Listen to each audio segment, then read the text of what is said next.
Revelation 3961. From the 24th of January 1947. Transmission of spiritual knowledge according to its worthiness. Everyone receives spiritual gifts according to his worthiness and desire, and the understanding for them will also be accordingly.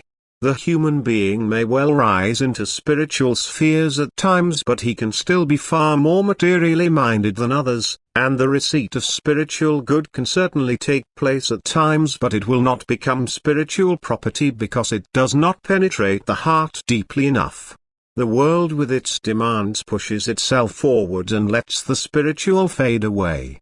Thus, people can occasionally acquire spiritual gifts through indirect reception, but these will not be very effective in them because they do not put the desire for them before everything else.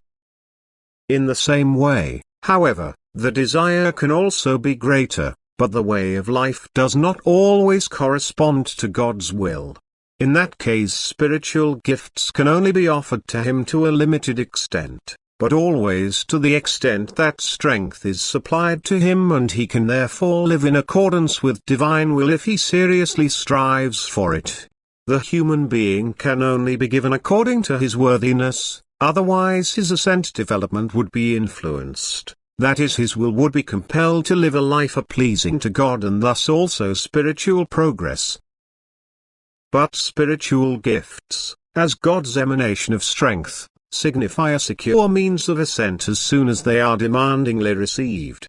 Thus the human being himself increases or decreases the reception of strength through his will, and thus he must always work on himself if he wants to ascend.